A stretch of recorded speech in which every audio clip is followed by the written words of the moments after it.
نماز مغرب کی ادائیگی کے بعد امام مسجد نے صرف قریبی رشتہ داروں کی موجودگی میں اس کا نکاح پڑھایا تھا۔ اس کا سسرال کوئی غیر نہیں ماموں کا ہی گھر تھا۔ اس کے ننیال میں صرف اس کے اکلوتے ماموں تھے۔ اس کی امی اور ماموں دو ہی بہن بھائی تھے۔ ددیال میں البتہ پورا جنجال پورا تھا۔ شادی بھی کیا تھی، نہ کوئی ڈھول مہندی، نہ غل گپاڑا ہوا، نہ ابٹن اچھالی گئی، بینڈ باجے اور چھوہاروں کا تصور بھی محال تھا۔ اس سب کی وجہ دلہا اور دلہن تھے، جو خود بھی اس شادی سے انتہائی حیران تھے۔ بھائی، اس لمبی چوڑی تمہید کا خلاصہ یہ ہے کہ دلہا صاحب تقریباً 16 برس کے، میٹرک کے رزلٹ کے کم اور اپنی شامت کے زیادہ منتظر تھے، اور دلہن دلہا سے 5 سال، جی 5 سال چھوٹی نہیں بڑی تھیں۔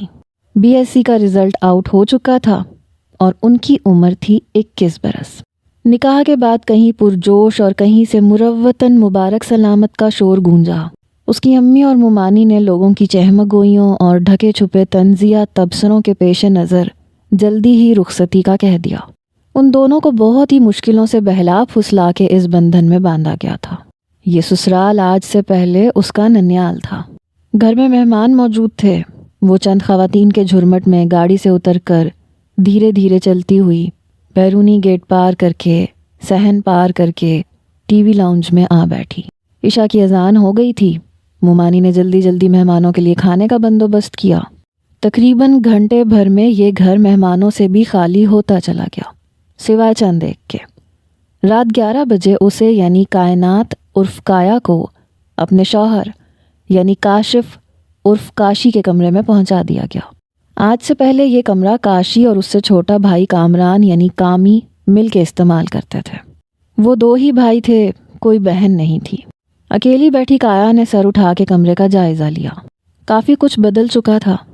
چھوٹی سی بک شیلف بھی غائب تھی، کارپیٹ، پردے، حتیٰ کہ جہازی سائز بیڈ بھی موجود تھا۔ وہ جہیز نہیں لائی تھی، یہ سب کچھ ماموں نے اس کے لیے سیٹ کیا تھا۔ اسے بے اختیار اپنی قسمت پہ رشک اور اپنے ماموں ممانی پہ پیار آیا تھا۔ ڈریسنگ ٹیبل اور صوفہ سیٹ تک کمرے میں موجود تھے۔ کبھی وہ اس گھر میں اور خاص طور پہ اس کمرے میں بہت استحقاق اور رعب سے آیا کرتی تھی۔ اب اسے عجیب سی گھبراہٹ گھیرے ہوئے تھی۔ وہ خود بھی اپنی اس کیفیت کو سمجھنے سے قاصر تھی۔ لڑکیوں کے اس رات کے لیے بہت سے خواب ہوتے ہیں، مگر اس کی پلکوں کے کنارے کوئی خواب نہیں ٹھہرا تھا۔ آخر وہ ایک 16 سال کے لڑکے سے کیا خواب وابستہ کرتی؟ اس کمرے میں وہ ہزاروں بار بڑے رعب اور دبدبے سے آئی تھی، مگر اب وہ خود کو ایک کمزور سی لڑکی محسوس کر رہی تھی۔ دیکھو، اب جلدی سے تم اندر چلے جاؤ ورنہ میں ماما کو بلا لوں گا، اس سے 2 برس چھوٹے کامی نے اسے دھمکی دی۔ ساجدہ نے اسے کام نمٹاتے ہوئے اندر جانے کا کہا تھا۔ وہ ہاتھ سے اشارہ کر کے کامی کو ساتھ لے آیا اور اب دروازے کے باہر کھڑا تذبذب کا شکار تھا۔ شکر ہے میرے میٹرک کے پیپرز ہو گئے، ورنہ وہ یقیناً مجھے الجبرا کروانے بیٹھ جاتی، کاشی نے جل کے کہا تھا۔ وہ اندر جانے سے ہچکچا رہا تھا۔ 1000 منتیں کامی کی کر ڈالی تھی کہ آج رات اپنے کمرے میں چھپا لو، مگر اس نے ایک نہ مانی اور اسے ماما پاپا کی دھمکیاں دیتا ہوا دھکیلتا ہوا دروازے تک بمشکل لایا تھا۔ میں نہیں جاؤں گا، روحانسی سی شکل بنائے وہ آہستگی سے بولا تھا۔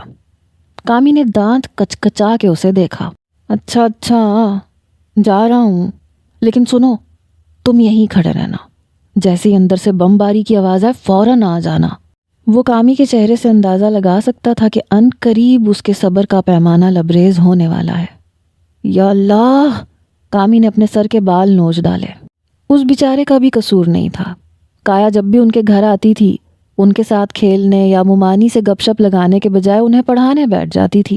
ان دونوں کی اچھی خاصی کلاس ہوتی تھی۔ اس قدر انہماک سے پڑھاتی تھی جیسے ابھی ساری کتابیں رٹوا کے ہی چھوڑے گی۔ وہ خود بھی پڑھائی میں اچھی تھی اور اس کی بڑی خواہش تھی کہ اس کے ماموں کے یہ دونوں لاڈلے سپوت تعلیم حاصل کریں۔ کامی تو پھر بھی پڑھائی میں ٹھیک تھا، مگر کاشی، وہ تو کتابوں والی دکان کے پاس سے بھی نہیں گزرتا تھا۔ بقول اس کے مجھے بکس فوبیا ہے۔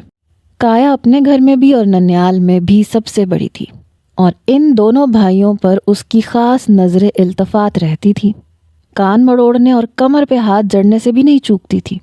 وہ دونوں اس سے خاصا دبتے تھے۔ ابھی بھی یہی ڈر اس کے اعصاب پہ سوار تھا۔ بالآخر وہ ڈرتے ڈرتے اندر داخل ہوا۔ کپکپاتے ہاتھوں سے اس نے دروازے کا لاک لگایا، مڑا اور اس جھکے سر والی کو دیکھا جو اپنی طبیعت کے برعکس کافی خاموش تھی۔ خشک ہونٹوں پہ زبان پھیر کے تھوک نگلا، ہاتھ میں پکڑا کیس ہلا کے اس میں موجود شے کو محسوس کیا کہ کہیں کامی شرارت سے منہ دکھائی نہ اڑا کے لے گیا ہو۔ پھر آہستہ آہستہ قدم اٹھاتا ہوا بیڈ کے قریب جا کے کھڑا ہوا۔ وہ ماما نے یہ دیا تھا کہ آپ کو دے دوں۔ بے ربط الفاظ کے ساتھ کیس اس کی طرف بڑھایا، ساتھ ہی وضاحت بھی کر دی۔ اس کے ہاتھ کی ہلکی سی لرزش کایا سے چھپی نہیں رہ سکی۔ اس نے جھکا سر تھوڑا سا اٹھایا اور ڈبیا کھول کے دیکھنے لگی۔ تبھی کاشی کی نظریں اس پہ جم سی گئیں۔ اس نے کبھی اسے میک اپ میں نہیں دیکھا تھا۔ آج وہ 16 سنگار کیے ہوئے تھی، ہر انداز ہی نرالا تھا۔ کیس کے اندر سونے کی 4 چوڑیاں تھیں۔ وہ بے اختیار ہی چوڑیاں پہننے لگی۔ وہ ماما نے کہا تھا کہ خود پہنانا۔ بروقت ہی اسے ماں کی نصیحت یاد آ گئی۔ تو ماما نے یہ نہیں بتایا تھا کہ تحفہ دینے سے قبل کچھ کہا بھی جاتا ہے؟ اس نے کافی معنی خیز لہجہ بنا کے پوچھا۔ اس بدھو کے لیے حیا کی ضرورت ہی نہیں تھی۔ کیا کہا جاتا ہے؟ کاشی کی جیسے جان ہی نکل گئی۔ وہ غیر ارادی طور پہ تھوڑا سا پیچھے ہٹا۔ اتنے بھولے مت بنو، اب بس جلدی سے شروع ہو جاؤ۔ کاشی کے حواس اڑے چہرے سے وہ ہز اٹھا رہی تھی۔ چلو کسی طرح تو اس رات کو یادگار بنانا تھا۔ سارا قصور کاشی کا تھا۔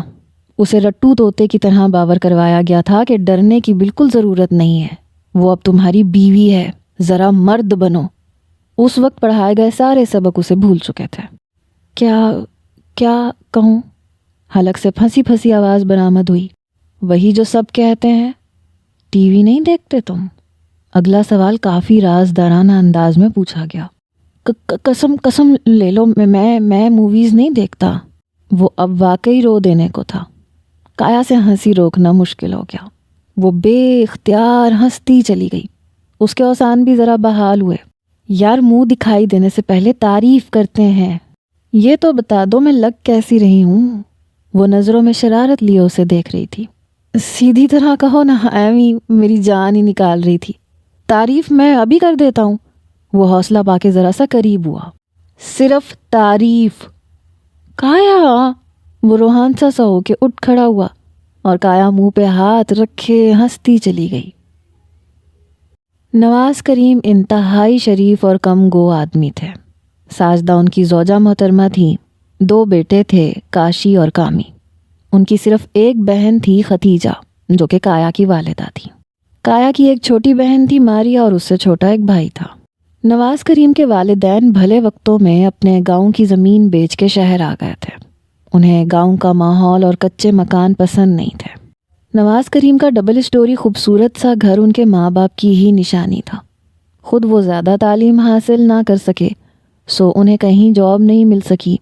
بالآخر انہوں نے الیکٹرک کا کام سیکھنا شروع کیا اور اس میں کمال حاصل کر لیا۔ والد کا بنایا ہوا خوبصورت سا گھر تھا۔ بھائی کوئی تھا نہیں کہ بٹوارے کا مسئلہ ہوتا۔ بہن شادی شدہ تھی۔ انہوں نے اپنی الیکٹرک کی دکان کھول لی اور والد ان پہ شادی کے لیے زور دینے لگے۔ ساجدہ سے شادی 100% ان کے والدین کی پسند اور رضامندی سے ہوئی تھی۔ شادی کے 3 سال کے بعد ان کی والدہ اور 4.5 سال کے بعد والد صاحب آگے پیچھے چل بسے۔ تب نواز کریم کو اس دنیا میں اپنے واحد رہ جانے والے خون کے رشتے کا احساس ہوا۔ خدیجہ، ان کی بہن، جو کہ انٹر پاس تھی۔ 20 سال کی عمر میں وہ اپنے گھر کی ہو چکی تھیں۔ جب تک والدین حیات تھے، انہیں کبھی پتہ ہی نہ چل سکا کہ ان کی اکلوتی بہن اپنی گھریلو زندگی میں کن مسائل سے دوچار ہے۔ والدین کی وفات کے بعد خدیجہ اپنا دکھ درد کس سے کہتی؟ رفتہ رفتہ سب کچھ بھائی پہ کھلتا چلا گیا۔ خدیجہ کے شوہر کا نکٹھو پن، بھرا پورا سسرال، تانے تشنے، غرض یہ کہ چاروں طرف مسائل ہی مسائل۔ پہلے ماں باپ دلاسوں اور تسلی کے ساتھ نقد مدد بھی کر دیا کرتے تھے، پھر بھائی نے بھی یہ فریضہ سنبھال لیا۔ ماں باپ کی بات اور تھی، خدیجہ بھائی سے لیتے ہوئے جھجکتی تھی۔ حالانکہ ساجدہ بھابھی بہت اچھی اور ملنسار تھی۔ وہ اپنی نند کی مجبوریوں کو سمجھتی تھیں۔ انہوں نے کبھی برا نہیں منایا تھا اور نہ ہی وہ شوہر کو دینے دلانے سے منع کرتی تھی۔ کایا شروع سے ہی ماں کی رازدار اور سہارا تھی۔ اس سے چھوٹی ماریا اور اس کی عمر میں 8 برس کا فرق تھا۔ دونوں کے درمیان خدیجہ کا ایک بیٹا اور ایک بیٹی پیدا ہوتے ہی دم توڑ گئے تھے۔ کایا پڑھائی میں بہت اچھی تھی۔ میٹرک کے بعد ٹیوشنز پڑھا کے اس نے اپنا BSc مکمل کیا۔ اس کا جاب کرنے کا ارادہ تھا، مگر اس کے تایا نے اپنے رنڈوے بیٹے کے لیے اس کا رشتہ مانگ لیا۔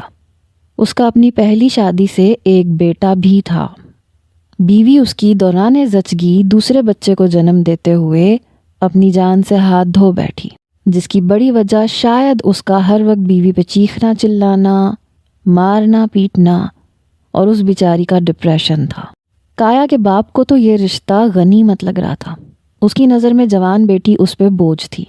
وہ نواز بھائی نے تو کافی برسوں سے کایا کو اپنے بڑے بیٹے کے لیے مانگ رکھا ہے، اس کی ماں نے نظریں چراتے ہوئے اپنے شوہر سے کہا۔ اندر کمرے میں بیٹھی کایا ماں باپ کی گفتگو بآسانی سن سکتی تھی۔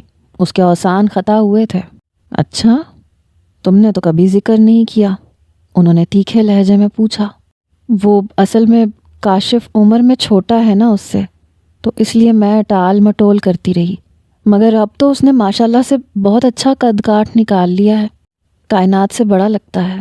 اور پھر مردوں کی عمر کا کیا ہے، مجھے تو اپنی بیٹی کا سکھ دیکھنا ہے، جبکہ بھابھی اور بھائی کی بھی یہی خواہش ہے۔ اتنا بڑا گھر ہے، کاروبار ہے، اور کوئی لمبا چوڑا خاندان بھی نہیں ہے، ہماری بیٹی وہاں خوش رہے گی۔ خدیجہ نے حتی الامکان خود کو نرم رکھا تھا۔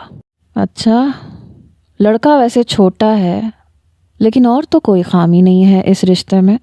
تمہارے بھائی بھابھی بھی اچھے لوگ ہیں، زیادہ جھنجھٹ بھی نہیں ہے، اپنے بھائی سے کہو مجھ سے بات کرے، وہ بڑے پرسوچ انداز میں کہہ رہے تھے۔ خدیجہ کے ہاتھ پیر خوشی سے پھول گئے۔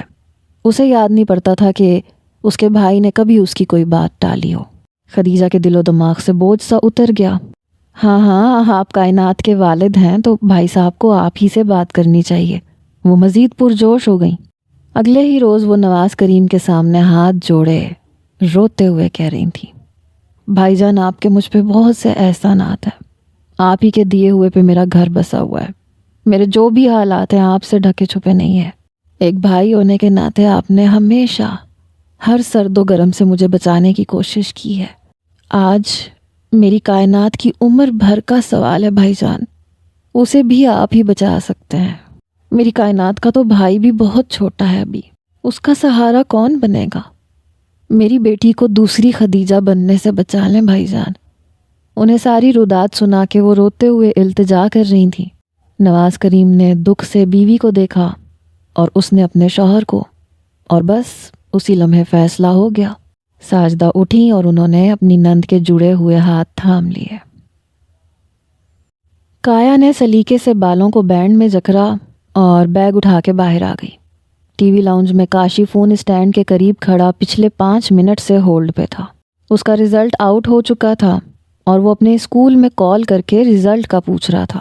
اس نے ایک نظر کاشی اور پھر وال کلاک کو دیکھا۔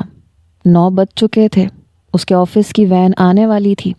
نوکری کی اجازت اس نے شادی سے پہلے ہی ماموں سے لے لی تھی اور انہیں اس کے نوکری کرنے پہ قطعاً کوئی اعتراض نہیں تھا۔ شادی کے 20 روز بعد اس نے سب کی اجازت سے آفس جوائن کر لیا تھا۔ اسی وقت باہر وین کا ہارن بجا۔ جی سر، یہی رول نمبر ہے۔ جی ہاں، نام بھی یہی ہے۔ کاشی نے ہاتھ کے اشارے سے اسے جانے سے روکا۔ کیا کہا سر؟ اور ڈویژن؟ اس کے چہرے پہ خوشیوں کے رنگ بکھر گئے تھے۔ کایا نے بے اختیار خدا کا شکر ادا کیا، ورنہ اس کی کارکردگی سے وہ بخوبی آگاہ تھی۔ Thank you sir. وہ فون رکھ کے پلٹا۔ کایا میں پاس ہو گیا۔ اس نے کایا کو پکڑ کے جھنجھوڑ ڈالا۔ ہاں سن لیا میں نے۔ ڈویژن کون سی ہے؟ اس کی آنکھوں اور چہرے سے بھی خوشی عیاں تھی۔ 3rd ڈویژن، میں ابھی ماما پاپا کو بتا کے آتا ہوں۔ وہ اسے پرے ہٹاتا اندر بھاگ گیا۔ 3rd ڈویژن، وہ زیر لب بڑبڑاتی ہوئی سر پہ دوپٹہ جمانے لگی۔ اس کے ساتھ جو کچھ بھی ہوا تھا اس نے سمجھوتا کر لیا تھا۔ قسمت کے ساتھ لڑا نہیں جاتا، لیکن سمجھوتا کیا جاتا ہے۔ لیکن کاشی کے لیے وہ زندگی کے کسی بھی موڑ پہ سمجھوتا کرنے کو تیار نہیں تھی۔ وہ اس کا مستقبل سنوارنا چاہتی تھی۔ اپنی عمر کے لڑکوں کی طرح وہ بھی انتہائی غیر سنجیدہ اور کھلنڈڑا سا تھا۔ ابھی اسے جینے کا ڈھنگ سکھانا تھا۔ اس نے اس کے مستقبل کے لیے بہت سے منصوبے بنا لیے تھے، مگر اس کے رزلٹ نے اسے مایوس سا کر دیا۔ شام کو پھر سے رزلٹ کا ذکر چھڑ گیا۔ ماموں کی کیفیت بھی اس سے زیادہ مختلف نہیں تھی۔ انہیں بھی اس کے اتنے کم نمبر آنے پہ افسوس تھا۔ پرائیویٹ اسکول کی اتنی فیس بھری، ٹیوشن الگ پے کی، بس بھی کریں نا آپ، شکر کریں پاس ہو گیا۔ اس کی کلاس کے کتنے لڑکوں کی سپلی آئی ہے۔ ساجدہ بیگم نے بیزاری سے بات کاٹی۔ ویسے بھی وہ اسے اب شادی شدہ ہونے کی وجہ سے رعایت دے دیتی تھی۔ خیر چھوڑو، برخوردار آگے کیا ارادے ہیں؟ نواز صاحب نے بیوی کا خراب ہوتا موڈ دیکھ کے بات بدل دی۔ وہ کامی سے ریموٹ چھیننے کی کوشش میں تھا۔ فوراً رخ موڑ کے متوجہ ہوا۔ میں نے بتایا تو تھا آپ کو، میں آپ کے ساتھ دکان پہ جاؤں گا۔ اس خبر سے جہاں نواز صاحب نے سکون کا سانس لیا، وہیں کایا اپنی جگہ بے چین ہو گئی۔ مگر مامو جان، کاشی کو آگے پڑھنا ہے۔ اس نے جلدی سے مداخلت کی۔ تمہیں کس نے کہا کہ مجھے پڑھنا ہے؟ کاشی نے فوراً تنک کے پوچھا۔ اسے اس وقت کایا کی مداخلت بہت بری لگی۔ اتنی مشکل سے تو پڑھائی سے جان چھوٹی تھی۔ دیکھو بیٹا، ایک تو اس کے نمبر اتنے کم آئے ہیں، پھر اسے پڑھنے کی بالکل بھی لگن نہیں ہے، ٹائم اور پیسہ برباد کرتا ہے۔ اسے میرے ساتھ ہی کام کرنا چاہیے، کیونکہ اب تم بھی اس کی ذمہ داری ہو۔ انہوں نے بڑی نرمی سے صورتحال اس پہ واضح کی۔ ماموں، آپ نے مجھ سے وعدہ کیا تھا کہ جب تک کاشی کسی قابل نہیں ہو جاتا، میں آپ پہ بھاری نہیں ہوں۔ سر جھکائے آنکھوں میں آنے والی نمی کو زبردستی روکا۔ بات تمہارے بھاری ہونے کی نہیں ہے بیٹا، اس نے رو دھو کے میٹرک کلیئر کیا ہے۔ میں مزید خرچے برداشت نہیں کر سکتا، جبکہ رزلٹ بھی تقریباً 0 ہے۔ ان کا موقف بھی درست تھا۔ پلیز ماموں، آپ اس کی پڑھائی کے خرچے کی فکر نہ کریں، میں بھی تو جاب کر رہی ہوں۔ مجھے صرف ایک موقع دیں، میں اس کا سارا خرچہ اٹھا لوں گی، بس آپ اجازت دے دیں۔ اس کی یہ بات سن کے ممانی بھی فوراً بول اٹھی۔ ہاں، ہمارے 2 ہی تو بیٹے ہیں، میں خود اپنے بیٹوں کو بہت قابل دیکھنا چاہتی ہوں۔ اب کایا بھی ہے یہاں پہ، یہ دھیان دے گی۔ جب ساجدہ بیگم نے بھی اس کی طرف داری کی تو وہ پھٹی پھٹی آنکھوں اور حیرت سے کھلا منہ لیے سب کو تک رہا تھا۔ میں بھلا اس کا برا کیوں چاہوں گا؟ اب کائنات کے پیش نظر میں اسے رعایت دے رہا ہوں، ورنہ یہ اس قابل نہیں ہے۔ تم بھی بیٹی ایک بار سوچ لو، یہ نہ ہو ساری محنت اور پیسے برباد ہو جائیں۔ ارے کوئی مجھ سے کیوں نہیں پوچھ رہا؟ مجھے نہیں پڑھنا، وہ غصے سے کہتے ہوئے تیزی سے کمرے سے چلا گیا۔ تم فکر نہیں کرو، اس سے میں نمٹ لوں گا۔ انہوں نے کایا کا پریشان چہرہ دیکھ کے اسے تسلی دی۔ اس نے شام کی چائے کے ساتھ کٹلس اور سموسے بنائے تھے۔ وہ جب سے گھر آئی تھی کاشی غائب تھا۔ صبح بھی کاشی اور اس کی کافی بحث ہوئی تھی۔ ممانی نے بتایا تھا کہ کسی دوست کی طرف جانے کا کہہ کے گیا ہے۔ اس کی پریشان نگاہیں دروازے پہ ٹک گئیں۔ ممانی سے بار بار پوچھنا بھی اچھا نہیں لگ رہا تھا۔ پلیز کایا، اب لے بھی آؤ، بہت بھوک لگ رہی ہے۔ کامی نے تیسری بار کچن میں آ کے دہائی دی۔ وہ جلدی سے چائے پیالیوں میں ڈال کے ٹرے اٹھا کے باہر آ گئی، جہاں ساجدہ بیگم اور کامی اس کے منتظر تھے۔ اسی پل کاشی اندر داخل ہوا، سیٹی بجاتا ہوا، حشاش بشاش چہرہ۔ کہاں سے آ رہے ہو؟ اس نے غصہ دبایا۔ فرینڈ کی طرف گیا تھا، خوشی کی خبر ہے؟ دھم سے کامی کے برابر بیٹھتے ہوئے پورا کٹلس اٹھا کے منہ میں رکھ لیا۔ کیوں، تمہارا دوست بھی شادی شدہ ہو گیا کیا؟ کامی نے فوراً اس کی ٹانگ کھینچی، کیونکہ اس کے بہت سے دوست نہیں جانتے تھے کہ اس کی شادی ہو چکی ہے۔ کیسی خوشخبری؟ کایا نے ناگواری سے پوچھا۔ میرے دوست نے بتایا ہے کہ کسی بھی گورنمنٹ کالج کی میرٹ لسٹ پہ 3rd ڈویژن والوں کے لیے جگہ نہیں ہے، سو تم مجھے آئی کام کروانے کا خواب دیکھنا چھوڑ دو۔ اور آرٹس کے سمپل مضمون رکھنے کا مطلب ہے وقت اور پیسہ دونوں کا زیاں۔ چائے کا گھونٹ بھر کے اس نے ایک کھوجتی نظر کایا پہ ڈالی۔ تم سے کس نے کہا کہ میں تمہارا ایڈمیشن گورنمنٹ کالج میں کرواؤں گی؟ اس کا خوشی سے دمکتا چہرہ ایک دم پھیکا پڑ گیا۔ مطلب؟ اس نے بھویں اچکائیں۔ مطلب یہ کہ میں نے پرائیویٹ کالج سے پراسپیکٹس منگوا لیا ہے، تم فارم بھر دینا، اندر بیڈ روم میں سینٹرل ٹیبل پہ رکھا ہوا ہے۔ اس نے بڑے اطمینان سے اس کا سکون غارت کیا۔ کاشی کا جی چاہا چائے کا کپ اٹھا کے دیوار پہ دے مارے۔ وہ آج آفس سے آدھی چھٹی لے کر اس کے ساتھ کالج آئی تھی۔ فارم اس نے اپنی کولیگ سے منگوایا تھا، کیونکہ اس کا بھائی اسی کالج میں ایڈمیشن لے رہا تھا۔ آج وہ باقاعدہ ساری تفصیل معلوم کرنے آئی تھی۔ ہیڈ کلرک کے ساتھ آفس آ گئی۔ اتنے کم نمبروں میں آئی کام میں ایڈمیشن نہیں مل سکتا۔ کلرک نے رزلٹ کارڈ اور مارک شیٹ دیکھتے ہوئے پرسوچ انداز میں کہا، سر اسی لیے ہم آپ کے پاس آئے ہیں۔ آئی نو کہ پرائیویٹ کالجز میں مارکس کی اتنی امپورٹنس نہیں ہوتی۔ اس نے بھی لگی لپٹی رکھے بغیر صاف کہہ دیا۔ ہاں چلیں دیکھتے ہیں۔ کاشی کے دل میں ذرا سی امید جاگی۔ چلیں ایسا کرتے ہیں، فیس کے معاملات طے کر لیتے ہیں۔ کلرک نے دراز کھینچ کے رجسٹر نکالا۔ 35,000 سالانہ فیس ہے ہمارے کالج کی۔ کایا کو حیرت کا شدید جھٹکا لگا۔ اسے صرف یہ پتا تھا کہ یہ اچھا اور مہنگا کالج ہے، مگر اتنا مہنگا ہوگا یہ نہیں پتا تھا۔ اس نے سست ہاتھوں سے سلپ پکڑی۔ کاشی نے ترچھی نظر اس پہ ڈالی۔ خود پہ طاری ہو جانے والی خوشی کو چھپاتے ہوئے اس نے اپنا چہرہ نارمل رکھا۔ وہ دل ہی دل میں بے شمار دعائیں مانگ رہا تھا کہ بات ہی نہ بنے۔ اس کے علاوہ رجسٹریشن کے 3,000 الگ سے ہوں گے، اور جو سیمسٹر اور ویکلی منتھلی ٹیسٹ وغیرہ ہوتے ہیں ان کی شیٹس اور کچھ اوپر والے خرچے ملا کے 3,000 یہ بھی ہوں گے، تو یہ کل ہوئے 41,000۔ کلرک تیزی سے چارجز کی لسٹ بنا رہا تھا۔ لو جی، یہ ایک چیز رہ گئی۔ اس نے لسٹ پکڑاتے ہوئے دوبارہ واپس کھینچ لی۔ یہ میں نے 10,000 ڈونیشن کے بھی لکھ دیے ہیں۔ اب وہ تسلی سے قلم رکھ کے اس کی طرف متوجہ تھا۔ 10,000 ڈونیشن کے؟ صدمے سے بے حال اس سے بولا نہیں جا رہا تھا۔ جی ہاں، 3rd ڈویژن، وہ بھی جسٹ پاسنگ مارکس سے لی گئی ہے۔ ہمارے پاس جگہ نہیں تھی۔ ایسے اسٹوڈنٹس کو فٹ کرنے کے لیے ہم ڈونیشنز لیتے ہیں۔ آخر ہمیں بھی تو خرچے نکالنے ہیں یا نہیں؟ وہ نہایت پیشہ ورانہ انداز میں کہہ رہا تھا۔ جی میں پھر رابطہ کروں گی آپ سے۔ اس سے مزید بیٹھنا دو بھر ہو گیا۔ کاشی اپنے برابر چلتی پزمردہ سی کایا کو دیکھ کے سوچ رہا تھا۔ وہ اس کی حالت سے بہت محظوظ ہو رہا تھا۔ بڑی آئی میرا خرچہ اٹھانے والی۔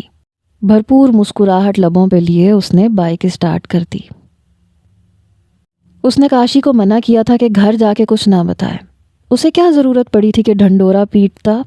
اس کی تنخواہ اتنی تھی کہ وہ بآسانی اس کے تمام اخراجات اٹھا سکتی تھی۔ مگر اس کا خود کا ارادہ بھی MSc کرنے کا تھا۔ اب اگر وہ اس کے کالج اور ٹیوشن کی تمام ذمہ داری اٹھا لیتی تو پھر اسے اپنی پڑھائی چھوڑنی پڑتی۔ آخری تاریخ میں صرف 5 دن باقی تھے۔ اس نے فیصلہ کر کے کالج فون کیا اور پرنسپل سے اگلے روز کا وقت لے لیا۔ کاشی پوری طرح مطمئن اور مسرور تھا۔ اس نے چند دن مزید چھٹیاں گزارنے کے بعد پاپا کے ساتھ دکان پہ جانے کا پکا ارادہ کر لیا تھا۔ نواز کریم دوپہر میں ہی گھر آ گئے تھے اور اب بچوں کے ساتھ ٹی وی لاؤنج میں براجمان تھے۔ وہ دونوں بھائی باپ کی موجودگی کے لحاظ میں بڑے باادب ٹی وی کی طرف متوجہ تھے۔ کایا کافی لیٹ ہو گئی تھی۔ ساجدہ بیگم نے شام کی چائے خود ہی بنا لی۔ باہر بیل ہوئی، کامی فوراً اٹھ کے گیا۔ کہاں رہ گئی تھی بیٹی؟ ہم بہت پریشان ہو رہے تھے۔ سب سے پہلے نواز کریم بولے۔ ماموں جان میں ذرا بازار تک گئی تھی۔ وہ ان کے برابر میں ہی بیٹھ گئی۔ تھکن اس کے پورے وجود سے عیاں تھی۔ کاشی نے ایک نظر میں بھانپ لیا۔ یہ لو کاشی۔ اس نے ایک بھاری بھرکم بیگ اس کی طرف بڑھایا۔ یہ کیا ہے؟ اس نے تجسس سے پوچھا۔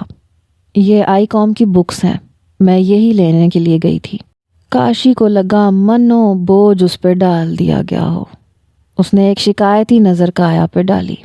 ماموں آپ کل دکان پہ جا کے بائک ملازم کے ہاتھ بھجوا دیجیے گا۔ کاشی اپنا یونیفارم خرید لائے گا۔ نواز کریم اپنے دونوں بیٹوں کو کبھی بھی بائک نہیں دیتے تھے۔ جب کبھی ضرورت پڑتی تھی تو وہ ان کی سفارش کر دیتی تھی۔ ٹھیک ہے بیٹا۔ انہوں نے اس بات میں سر ہلا دیا۔ وہ ریموٹ کامی کو پکڑا کے بیگ تھامے مرے مرے قدموں سے کمرے میں چلا گیا۔ اگلے 2 دن اس نے بہت خاموشی سے کاٹے۔ وہ اپنی ساری خریداری کر کے لے آیا تھا۔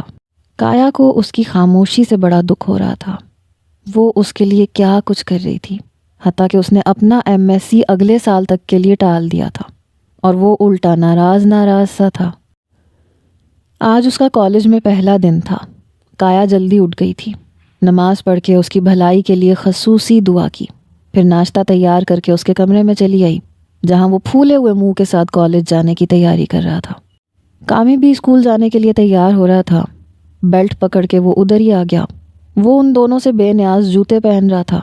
کامی کے اشارہ کرنے پہ وہ ٹرے میز پہ رکھ کے اس کے پاس نیچے کارپٹ پہ بیٹھ گئی۔ کاشی، میں جو بھی کر رہی ہوں تمہاری آنے والی زندگی کی بہتری کے لیے کر رہی ہوں۔ تم دل لگا کے پڑھنا، سب کچھ آسان ہوتا جائے گا۔ میں بھی تمہاری ہیلپ کروں گی۔ وہ ذرا سی دیر کو رکی۔ دیکھو، ماموں صبح کے گئے رات کو لوٹتے ہیں، سارا دن گاہکوں کا راستہ تکتے ہیں، ماہانہ خرچے کے ساتھ ساتھ انہیں آنے والے دنوں کی بھی فکر ہوتی ہے۔ ابھی تم نہ سمجھ ہو، کل کو اچھا لگے گا جب اوروں کے گھر اے سی فٹ کرنے اور فریج ٹھیک کرنے جاؤ گے۔ اس نے اسے حقیقت سمجھانے کی کوشش کی۔ اس کے تنے ہوئے اعصاب ڈھیلے پڑتے جا رہے تھے۔ کامی ایک آنکھ دبا کے کایا کو وکٹری کا نشان بناتے ہوئے باہر چلا گیا۔ بلیو می کایا، مجھ سے نہیں ہوگا، میں فیل ہو جاؤں گا، سب میری بہت انسلٹ کریں گے۔ وہ جھنجھلایا تھا۔ اوکے، صرف 1 سال کاشی، تم پرومس کرو، تم دل لگا کے پڑھو گے، میری ہر بات مانو گے، اسٹڈیز پہ توجہ دو گے۔ اگر پھر بھی رزلٹ ہماری توقع کے برعکس آیا تو میں پرومس کرتی ہوں میں تمہیں دوبارہ فورس نہیں کروں گی۔ تمہارے جو جی میں آئے تم کر لینا، تم بے شک نہ پڑھنا۔ میں نے تمہیں اپنی پوری زندگی دی ہے، تم مجھے اپنی زندگی میں سے 1 سال نہیں دو گے؟ کیا اتنا بھی میرا حق نہیں بنتا؟ یہ تھوڑا سا رومانس اس نے کاشی کو جذباتی کرنے کے لیے بگاڑا تھا، اور پھر بعد کے مراحل خود بخود آسان ہوتے چلے گئے۔ رفتہ رفتہ سب کچھ معمول پہ آنے لگا۔ کایا نے اس کے لیے گھر میں ٹیوشن کا انتظام بھی کر دیا تھا۔ کالج بھی بہتر ہی تھا۔ کایا کے تعلیم کی افادیت پہ لمبے لمبے لیکچر اور ٹیوٹر کی محنت کافی رنگ لا رہی تھی۔ اس میں اعتماد آنے لگا تھا۔ سال تقریباً اختتام پر تھا، پھر انہیں کالج سے فارغ کر دیا جانا تھا۔ اس کی کارکردگی کافی تسلی بخش جا رہی تھی۔ کایا بے حد خوش تھی، لیکن سب سے زیادہ خوش کاشی تھا۔ کایا کچن میں تھی جب سارے گھر میں اسے تلاش کرتا کاشی ادھر ہی چلا آیا۔ روٹیاں بنا رہی ہو؟ کچن میں نظر دوڑاتے ہوئے اس نے پوچھا۔ روٹی بیل کے اس نے ہاتھوں پہ ڈالی۔ میں تمہاری ہیلپ کروں؟ وہ اس کے بالکل قریب کھڑا تھا۔ کایا اس کا کچن میں آنے کا مقصد اچھی طرح سمجھتی تھی۔ وہ بھی تھوڑی دیر میں کوئی فرمائش کرنے والا تھا۔ ہاں، تم تو جیسے بہت اچھے ہو نا؟ اس کا ارادہ بھانپ کے کایا نے پرات پر ایک کھسکا دی۔ دیکھو، جیسا بھی ہوں میں شوہر ہوں تمہارا۔ اسے شرارت سے چھیڑتے ہوئے پرات واپس کھینچ کے وہ پیڑا بنانے لگا۔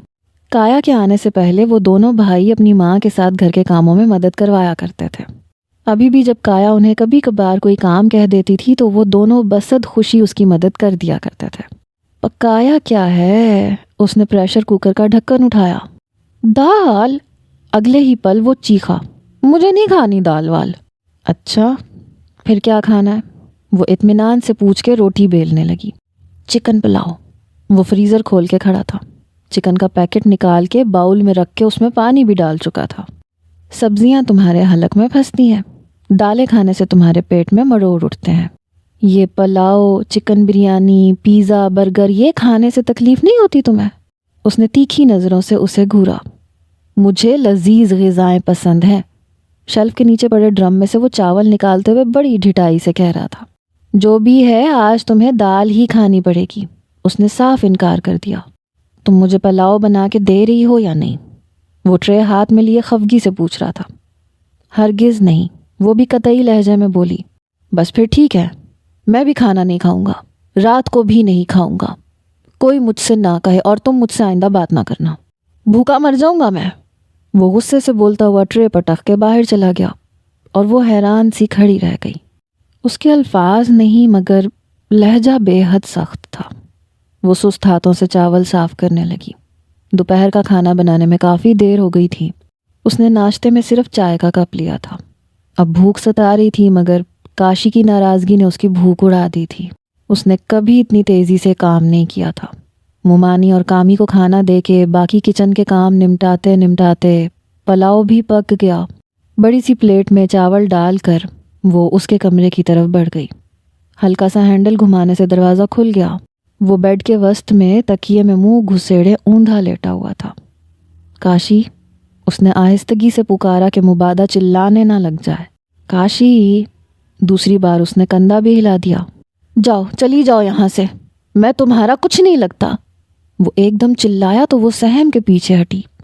پلیز، آئی ایم سوری، مجھ سے غلطی ہو گئی۔ شرمندگی کے ساتھ اس کے لہجے میں بھی نمی در آئی۔ نہیں، تم سے کیوں؟ غلطی تو مجھ سے ہو گئی، ذرا سا کام جو کہہ دیا تھا تمہیں۔ وہ سیدھا ہوا، منہ ابھی بھی پھولا ہوا تھا۔ اچھا، میں آئندہ تمہیں کبھی انکار نہیں کروں گی، وہ آہستگی سے بولی۔ بات انکار کی نہیں ہے۔ وہ اٹھ بیٹھا۔ تمہارا انداز اتنا سخت تھا، مجھے برا لگا، حالانکہ میں نے تمہیں کبھی انکار نہیں کیا۔ ماما پاپا نے بھی کبھی مجھے اس طرح سے ٹریٹ نہیں کیا۔ وہ سر جھکائے آہستگی سے کہہ رہا تھا، جب سے تم آئی ہو میں نے ماما سے کوئی فرمائش نہیں کی، حتیٰ کہ اپنا کوئی بھی کام نہیں کہا۔ مجھے تم سے ضد کر کے اپنی بات منوا کے اچھا لگتا ہے، کیونکہ تم مجھے اچھی لگتی ہو۔ میں تمہارا یہ سخت رویہ برداشت نہیں کر سکتا۔ وہ سر جھکائے کہتا چلا جا رہا تھا اور وہ ششدر بیٹھی تھی۔ اچھا، اب اپنے چہرے کے زاویے ٹھیک کرو، میرے بجائے تم بے وقوف لگ رہی ہو۔ وہ بھرپور انداز میں مسکرایا تھا۔ وہ ابھی بھی بے یقین تھی۔ اب میں تمہیں آئندہ اپنے جذبات سے مزید آگاہ نہیں کروں گا، ایویں سر پہ چڑھ جاؤ گی تم۔ شرارت سے کہتے ہوئے اس نے پلیٹ اٹھا کے اپنے آگے رکھی۔ پہلا چمچ بھر کے اس نے کایا کی طرف بڑھایا۔ نہیں، تم کھاؤ، اس نے نفی میں سر ہلایا۔ ہرگز بھی نہیں، تمہیں مجھ سے زیادہ بھوک لگی ہوئی ہے، پتہ ہے مجھے۔ یہ چھوٹا سا واقعہ بہت کچھ بدل گیا تھا۔ وہ کافی دیر سے صحن میں چکراتی باہر کے گیٹ پہ نظریں جمائے ہوئے تھی۔ کاشی کا رزلٹ آنا تھا۔ ساجدہ الگ تسبیح ہاتھ میں لیے بیٹھی تھی۔ نواز صاحب کی 2 دفعہ کال آ چکی تھی۔ جب اس کی ٹانگیں انتظار میں چکر کاٹ کاٹ کے شل ہو گئیں، تب وہ دونوں لٹکے چہروں کے ساتھ گھر میں داخل ہوئے۔ ان کے جھکے سر اور مرجھائے ہوئے انداز دیکھ کے وہ اپنی جگہ ساکت رہ گئی۔ رزلٹ کا کیا بنا؟ ان کے قریب آنے پہ اس نے کھوکھلے سے لہجے میں پوچھا۔ کامی نے کاشی کو دیکھا جو مجرموں کی طرح سر جھکائے کھڑا تھا۔ ظاہر ہے جتنی محنت کی تھی صلہ بھی اتنا ہی ملنا تھا، پر یہ مان ہی نہیں رہا۔ کامی نے اس کی طرف اشارہ کر کے جواب دیا۔ کیا کچھ غلط ہو گیا؟ پوچھتے ہوئے اس کا دل ڈوب سا گیا۔ اس قدر غلط کہ مجھے یقین ہی نہیں آ رہا۔ کاشی کی آواز کانپ رہی تھی۔ مجھے تو دکان کے باہر ایک دوست مل گیا تھا، یہ رزلٹ دیکھنے کے لیے اندر گیا تھا۔ اب میں نے لاکھ بار پوچھا ہے، بولتا ہی نہیں ہے۔ سارے راستے اس کی یہی کیفیت رہی ہے۔ کامی کے انداز میں اکتاہٹ سی تھی۔ وہ گھنٹہ بھر سے بڑے بھائی کو تسلیاں دیتا آ رہا تھا۔ تم نے رول نمبر تو ٹھیک سے نوٹ کیا تھا؟ کایا رو دینے کو تھی۔ ایک بار نہیں، کئی بار رول نمبر چیک کیا ہے کایا۔ میں نہیں جانتا کہ یہ سب کیسے ہو گیا، وہ شکستہ لہجے میں کہہ رہا تھا۔ کامی نے اسے کندھوں سے تھام کے لاؤنج کے صوفے پہ بٹھایا۔ ساجدہ بیگم بھی تسبیح گھماتی باہر آ گئیں۔ پاس ہو گیا نا کاشی؟ انہوں نے بے تابی سے پوچھا۔ ممانی، کایا ان کے گلے لگ کے رو دی۔ وہ حیران پریشان رہ گئیں۔ کایا پلیز رو مت، جو ہونا تھا وہ ہو گیا۔ کاشی کی طبیعت بھی مجھے ٹھیک نہیں لگ رہی۔ کامی سے کایا کا رونا برداشت نہیں ہوا۔ کایا نے بمشکل اپنے آنسوؤں پہ قابو پایا۔ کاشی تم دل پہ مت لو، تم پھر سے کوشش کرنا، کوئی تمہیں ٹیز نہیں کرے گا، ہم سب تمہارے ساتھ ہیں۔ صرف 1 سال ہی ضائع ہوا ہے، ابھی پوری زندگی پڑی ہے۔ تمہارے ساتھ اور بھی بہت سے لڑکے فیل ہوئے ہوں گے، تو کیا وہ فیل؟ وہ جو اس پہ نظریں جمائے غور سے سن رہا تھا، اتنی زور سے چلایا کہ کامی اچھل پڑا۔ کس نے کہا؟ وہ کڑے تیوروں سے اسے گھور رہا تھا۔ جب سے رزلٹ دیکھ کے آئے ہو صدمے سے برا حال ہے، بولا تک نہیں جا رہا تم سے۔ کامی نے جلدی سے بتایا۔ اسٹوپڈ، میرا خوشی سے یہ حال ہے۔ اپنی کلاس کے 58 لڑکوں میں سے میری 9ویں پوزیشن آئی ہے۔ میں نے تو دکان سے پروفیسر صاحب کو کال کی تھی، انہوں نے خود مجھے بتایا اور مبارکباد بھی دی ہے۔ اس کے اس انکشاف پہ سب کے منہ حیرت سے کھلے رہ گئے۔ اوہ ریئلی کاشی؟ وہ خوشی کے مارے بے اختیار اس سے لپٹ گئی، ممانی اور کامی کو بالکل نظر انداز کر کے۔ ہٹو پیچھے، ساجدہ نے کھینچ کے کایا کو اس سے الگ کیا اور کاشی کو کرارا سا تھپڑ جڑ دیا۔ نالائق، شرم نہیں آتی مسخرے بازی کرتے؟ صبح سے تسبیح پڑھ پڑھ کے میرا گلا سوکھ گیا اور تو یوں منہ لٹکائے آیا جیسے تیری ماں مر گئی ہو۔ ساجدہ نے خوب اس کے لتے لیے، پھر غصے سے واپس مڑ گئی۔ شرم تو نہ آئی تجھے؟ سارے راستے تجھے تسلیاں دے دے کے حلق خشک ہو گیا میرا۔ مجال ہے جو ایک لفظ بھی بکا ہو، خبردار جو مجھ سے بات کی اب۔ کامی بھی کہہ کے یہ جا وہ جا، وہ ہونکوں کی طرح کایا کے تاثرات جاننے لگا۔ صبح سے دعائیں مانگ مانگ کے سر درد سے پھٹا جا رہا ہے، خبردار جو اب میرے قریب آئے۔ کایا نے بھی ان دونوں کی تقلید کی۔ وہ جلدی سے اٹھ کے فون اسٹینڈ تک آیا تاکہ نواز صاحب کو فون کر کے بتا سکے۔ پھر اپنے ان رشتہ داروں کو بھی تو منانا تھا جن کی دعاؤں سے وہ یہاں تک پہنچا تھا۔ وقت کا کام گزرنا ہے اور وہ اپنی رفتار سے اپنے نقشے چھوڑتا گزرتا چلا جاتا ہے۔ کاشی نے ICOM کر لیا تھا، کامی کالج میں آ گیا تھا۔ کایا دوسرے سال بھی اپنی پڑھائی شروع نہ کر سکی، مگر اسے اس کا افسوس نہیں تھا۔ شوہر کی کامیابی سے بڑھ کے اسے اور کیا چاہیے تھا؟ وقت اور بڑھتی عمر نے کاشی کے مزاج کو چھوا بھی نہیں تھا۔ وہ ابھی بھی کایا پہ مکمل انحصار کرتا تھا اور اپنی ضدیں منواتا تھا۔ کامی سمجھدار تھا۔ جب اس نے میٹرک کیا تو کایا نے اسے بھی پرائیویٹ کالج کا مشورہ دیا، مگر وہ سہولت سے ٹال گیا۔ نہیں، میں پاپا پہ زیادہ بوجھ نہیں ڈالنا چاہتا۔ نواز صاحب کا کام گرمیوں میں خوب چلتا تھا، اس لیے وہ گرمیوں میں بچت کر کے رقم آنے والے دنوں کے لیے بچا کے رکھتے تھے۔ کاشی کی بے جا ضرورتیں پوری کرنے کے لیے وہ حاضر رہتی تھی۔ نواز کریم کبھی کبھی کایا کا ہاتھ پکڑ کے اس میں ہزار ہزار کے نوٹ زبردستی دبا دیتے تھے۔ وہ ان سے کاشی کے معاملے میں 1 روپیہ مانگنے تک کی بھی روادار نہیں تھی۔ اس کی ساری تنخواہ اسی پہ اٹھ جاتی تھی۔ کایا کو ماموں کا بھی احساس تھا، جو ابھی تک اکثر و بیشتر اس کی ماں کو بھی رقم دیتے رہتے تھے۔ BCom میں اس کی نئی ضد تھی، کمپیوٹر لے کے دو اور نیٹ لگوا کے دو۔ اس نے چوں نہ کی۔ نواز کریم نے سنا تو اس پہ خوب برسے۔ ساجدہ بیگم نے بھی اس کے لتے لیے، مگر وہ ڈٹا رہا تو کایا نے ہار مان لی۔ کاشی نے BCom کر لیا تو نواز کریم نے اسے نوکری کرنے کو کہا، مگر اس نے صاف انکار کر دیا۔ جہاں 4 سال پڑھا ہے وہاں 2 سال اور صحیح۔ اب وہ خاصا پراعتماد ہو چکا تھا، پڑھائی کی لگن بھی بیدار ہو چکی تھی۔ وہ اپنا تعلیمی سلسلہ منسوخ نہیں کرنا چاہتا تھا۔ اس نے MBA کا پہلا سال خاصا پرسکون گزارا۔ وہ خوب محنت کر رہا تھا۔ کایا بڑی مطمئن تھی کہ موصوف نے کوئی نیا آرڈر پاس نہیں کیا۔ انہی دنوں اس نے کاشی کو ساجدہ بیگم سے یہ کہتے سنا، آپ پاپا سے کہیں کہ وہ مجھے سیمسٹر کی فیس دیں۔ میں کب تک کایا کے سامنے ہاتھ پھیلاؤں گا؟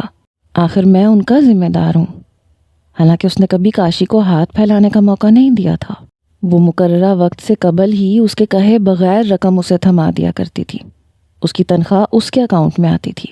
اس نے اپنے ساتھ کاشی کا مشترکہ اکاؤنٹ کھلوایا تھا تاکہ اسے کبھی مانگنا نہ پڑے۔ آخری سال میں اس نے پھر سے رٹ پکڑ لی۔ اتنی گرمی میں بسوں کے تھکے نہیں کھائے جاتے، 80 لوگ چڑھ جاتے ہیں، پاؤں رکھنے کو جگہ نہیں ملتی، میرا سانس بند ہو جاتا ہے۔ مجھے شک ہے کہیں میں دمے کا مریض نہ بن جاؤں۔ کایا نے بے بسی سے مومانی اور کامی کو دیکھا۔ وہ دونوں شرمندہ سے ہو گئے۔ اب وہ اتنا بے وقوف تو نہیں تھا کہ اس کی قربانیاں نظر نہ آتی۔ نواز کریم کو علم ہوا تو وہ خوب گرجے۔ شرم نہیں آتی اسے یوں منہ پھاڑ کے مانگتے، میرے پاس کون سے خزانے دبے ہیں جو تم لوگوں سے چھپاؤں گا؟ جو ہے جتنا ہے شکر ادا کیا کرو۔ آخری سال ہے اس کا، پھر جب نوکری لگے گی تو موٹر سائیکل چھوڑ گاڑی خرید لے، ہمیں کوئی اعتراض نہیں ہوگا۔ مگر میری استطاعت 60-70 ہزار کی بائک دلوانے کی نہیں ہے۔ ان کی وضاحت بھی اسے ٹس سے مس نہ کر سکی۔ سب سمجھا کے تھک گئے۔ اس کی 5 سال کی ان تھک محنت رائیگاں ہونے جا رہی تھی۔ وہ آفس سے قرضہ لے سکتی تھی، مگر پھر وہ ہر ماہ قسط لیتے اور اس کی تنخواہ میں اس کا MBA بمشکل پورا ہو رہا تھا۔ قسط کی اضافی رقم کہاں سے آتی؟ لیکن ہمیشہ کی طرح اسے ہار ماننی ہی پڑی۔ گھر والوں کے لیے یہ بڑا مشکل امر تھا کہ برا بھلا کسے کہیں، ہٹ دھرم بیٹے کو یا خاموش بے بسی سے عمل کرتی بہو کو۔ اس کے ایگزام ہو گئے، رزلٹ بھی آ گیا۔ اس نے بہترین نمبروں سے کامیابی حاصل کی تھی۔ کایا کی خوشی کی انتہا نہ تھی۔ شکرانے کے نفل ادا کرتے ہوئے اس کی آنکھوں سے آنسو رواں تھے۔ کاشی نے جاب کے لیے تگ و دو شروع کر دی۔ کایا نے اسے اپنے آفس میں جاب دلوانے کو کہا، مگر اس نے انکار کر دیا۔ تھوڑی سی خواری کے بعد اسے نوکری مل ہی گئی۔ گھر بھر خوش تھا۔ ساجدہ بیگم نے دبے دبے لفظوں میں کایا سے کہہ دیا، اب تم نوکری چھوڑ کے گھر بیٹھو، گھر میں کوئی بچے وغیرہ ہوں، رونق لگے، اتنے سال گزر گئے ہیں، اب تو وہ کمانے لگا ہے، تم اپنی ذمہ داریوں کا بوجھ کم کرو اب۔ اس کی اپنی بھی یہی خواہش تھی، مگر اتنی جلدی وہ نوکری چھوڑنے کا فیصلہ نہیں کر سکتی تھی۔ کم از کم چند مہینے اور کاشی کے قدم اچھی طرح جم جاتے، اسے کسی بھی قسم کی معاشی تنگی نہ رہتی۔ اب جبکہ ہر کوئی اس سے مطمئن تھا کیونکہ وہ اپنا کماتا تھا، اپنی بیجا ضروریات بھی اپنی محنت سے کمائے ہوئے پیسوں سے پوری کرتا تھا، تب اچانک ہی اس کی فطرت نے ایک نیا پلٹا کھایا۔ نوکری کے دوسرے مہینے وہ چڑچڑا سا ہو گیا، اور اس کی چڑچڑاہٹ کے زیر عتاب زیادہ تر کایا ہی آتی تھی۔ اس کا بدلتا رویہ سب کی عقل سے بالا تر تھا۔ نواز کریم کو ابھی اس کے نئے تیوروں کی بھنک نہیں پڑی تھی۔ کایا، کہاں جا چھپتی ہو؟ ادھر آؤ، اس نے زور سے ہانک لگائی۔ وہ اس سے آدھا گھنٹہ قبل آفس کے لیے نکلتا تھا۔ وہ کچن میں کھڑی ناشتہ بنا رہی تھی۔ چولہے کی آنچ ہلکی کر کے وہ اس کی پکار پہ چلی آئی۔ میرے براؤن شوز کہاں ہیں؟ وہ نہیں مل رہے ہیں۔ لہجہ اکتاہٹ سے بھرپور تھا۔ وہ اس کی ہر چیز جگہ پہ رکھتی تھی تاکہ اسے ڈھونڈنا نہ پڑے۔ وہ کامی لے کے گیا ہے، آج اس کی یونیورسٹی میں کوئی فنکشن وغیرہ ہے، اس نے دوپٹے سے ہاتھ پونچھتے ہوئے بتایا۔ اس نے 2 ہفتے پہلے ہی وہ جوتے خریدے تھے۔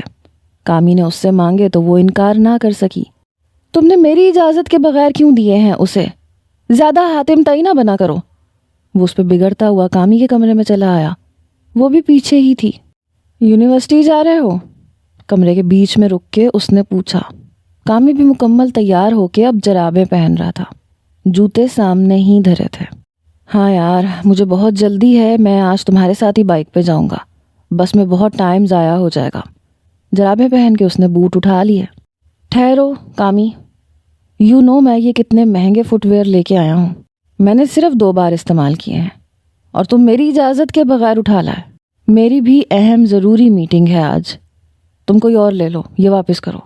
اس کے اکھڑے انداز میں ذرا بھی نرمی نہیں تھی۔ کامی کا منہ حیرت سے کھل گیا اور ہاتھ تھم گئے۔ ان دونوں بھائیوں نے کبھی تیرا میرا نہیں کیا تھا۔ ان دونوں کے کپڑے اور جوتوں کا ناپ ایک جیسا تھا، جس کا جو جی چاہتا وہ دوسرے کی چیزیں استعمال کر لیتا۔ اس نے مردہ ہاتھوں سے جوتے اسے تھما دیے، جنہیں لیے وہ باہر نکل گیا۔ کایا بھی وہیں کھڑی سب کچھ دیکھ رہی تھی۔ اس نے کامی کے چہرے پہ جو حزن و ملال دیکھا، اس کا دل کٹ کے رہ گیا۔ کامی، تم پلیز کایا، کاشی سے کہو میں بس سے چلا جاؤں گا، میرا ویٹ نہ کرے۔ اس سے کہہ کے وہ بیڈ کے نیچے سے کچھ تلاش کرنے لگا۔ وہ آنکھوں میں نمی لیے پلٹ گئی۔ کامی نے کبھی کسی کو شکایت کا موقع نہیں دیا تھا۔ 3rd ایئر میں اس نے گلی کے بچوں کو ڈرائنگ روم میں ٹیوشن پڑھانی شروع کر دی تھی۔ اس طرح سے وہ اپنی بسوں کے لیے کرایہ، نوٹس اور اپنے لنچ کا خرچہ نکال لیتا تھا۔ BCS کے بعد اس نے پارٹ ٹائم جاب کر لی تھی۔ اپنے سیمسٹرز کی فیس وہ خود بھرتا تھا۔ نواز کریم جب اس کی طرف دیکھتے تھے تو ان کی نگاہ میں بیٹے کے لیے فخر ہوتا تھا۔ انہیں بڑے بیٹے کے بجائے اس سے بہت امیدیں تھیں، جن کا وہ کبھی کبھار اظہار بھی کرتے رہتے تھے۔ جب اس کی چھٹی ہوتی یا فرصت ملتی تو وہ باپ کے ساتھ دکان پہ چلا جایا کرتا تھا۔ غیر سنجیدگی اور کھلنڈڑا پن اس میں بھی تھا، مگر عقل کے ساتھ ساتھ۔ وہ کاشی کے ہمراہ اپنے میکے جا رہی تھی۔ وہ تیار ہو کے ساجدہ بیگم کے کمرے میں انہیں بتانے چلی آئی۔ چند ضروری باتیں کر کے وہ واپس کاشی کو دیکھنے آئی تو وہ نہا رہا تھا۔ بیڈ پہ ہلکے سبز رنگ کی قمیض نکال کے رکھی تھی۔ جب وہ یہ قمیض خرید کے لایا تھا تب بھی اسے پسند نہیں آئی تھی۔ یہ کدو کریلے جیسا رنگ ہرگز بھی نہیں چلے گا۔ منہ ہی منہ میں بڑبڑاتے اس نے وہ قمیض اٹھا کے واپس رکھی اور آسمانی رنگ کی سادہ سی قمیض نکال لی جو اس کی پسندیدہ تھی۔ وہ اکثر عین وقت پہ اس کے ڈریسز میں رد و بدل کر دیا کرتی تھی۔ وہ پینٹ اور بنیان چڑھائے تولیے سے بال رگڑتا باہر نکلا۔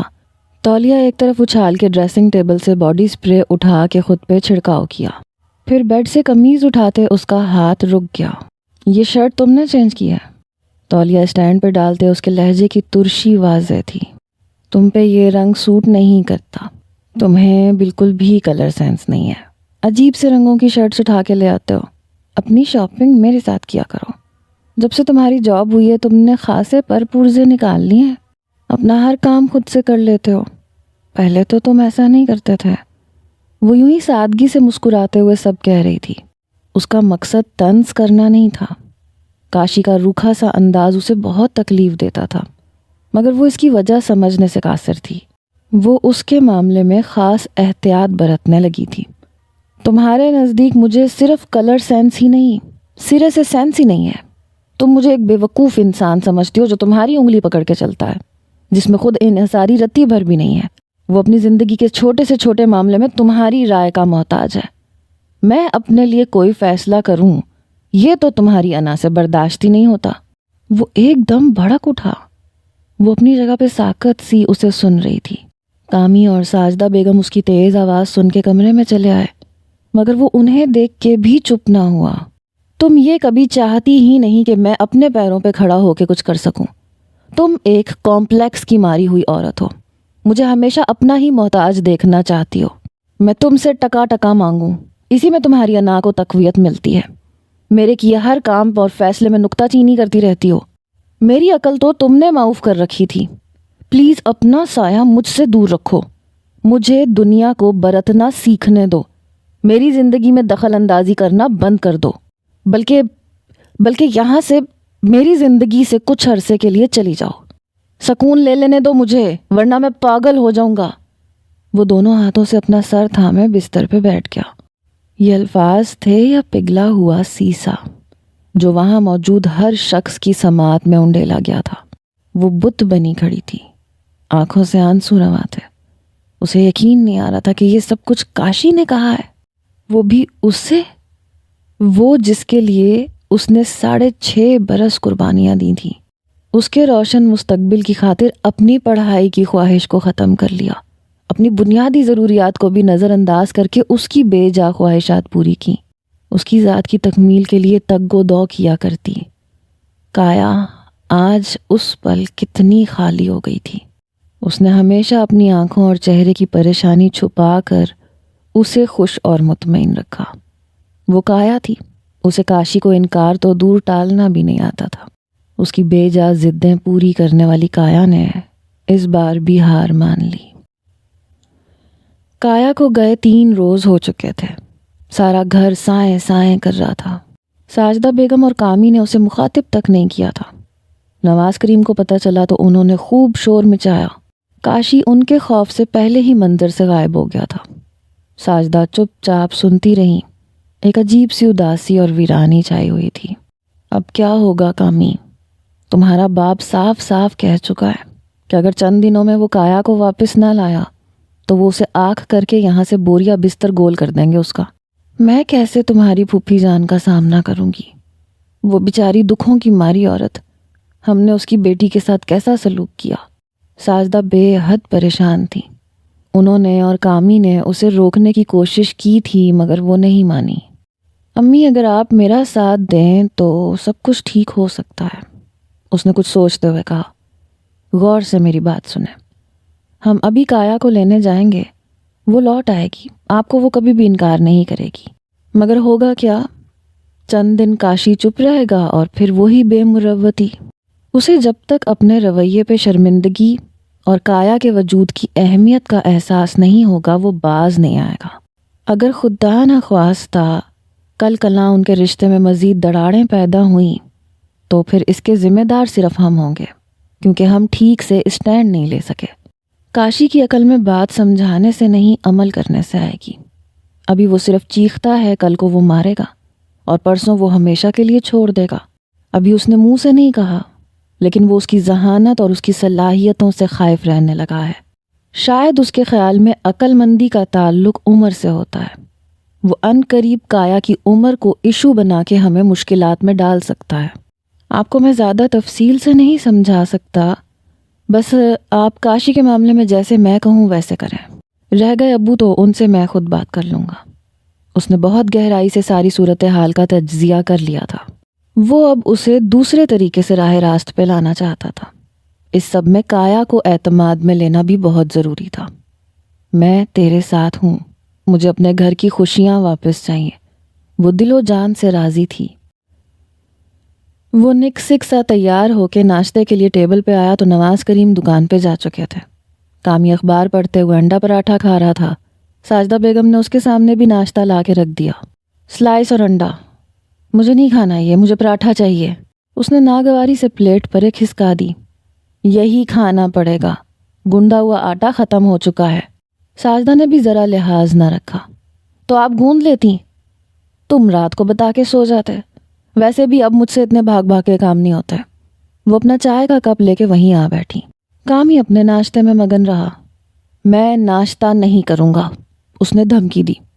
نہ کرو، میں کایا تھوڑی ہوں جو تمہاری منتیں کروں گی، انہوں نے لاپرواہی سے کہا۔ وہ جھٹ بیگ اٹھا کے تن فن کرتا اپنی بائک نکال کے لے گیا۔ کامی نے اس کے نکلتے ہی ماں کے ہاتھ پہ ہاتھ مارا۔